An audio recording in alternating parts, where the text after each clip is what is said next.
সুস্মিতাদি, কি করি বলো তো?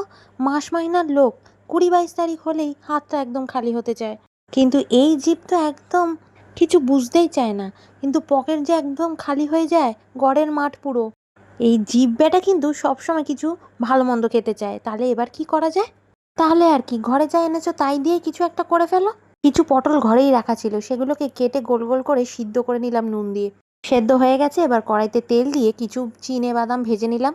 তাতে পেঁয়াজ টমেটোও কিন্তু ভাজা হয়ে গেল। আর এদিকে ঠান্ডা হতে পটলগুলো কিন্তু একদম পেস্ট করে নিলাম। তাতে পেঁয়াজ আদা রসুন যেটা ভাজলাম সেটাকেও বেটে ফেললাম একসাথে, অল্প নুন আর অল্প হলুদ গুঁড়ো দিয়ে। কড়াইতে তেল আবারও দিয়ে দিলাম, কালো জিরে ফোড়ন দিয়ে সেই পেস্টটা কিন্তু ঢেলে দিলাম। এবার একটু সময় নিয়ে এটাকে কষতে থাকুন। নুন ঝালের পরিমাণটা ঠিকঠাক হয়েছে কিনা একদম দেখে নিন, আর কষাতে কষাতে একদম জলের পরিমাণটা টানিয়ে ফেলুন। এবার তেল ছেড়ে এলে এর মধ্যে চিনি দিয়ে দিন আর অল্প পরিমাণ কাঁচা সর্ষের তেল দিয়ে এবার গরম গরম ভাত দিয়ে একটু মেখে খেয়ে দেখুন। পটল দেখলেই ছুটে পালায়, সেও দেখবেন বসে যাবে খেতে।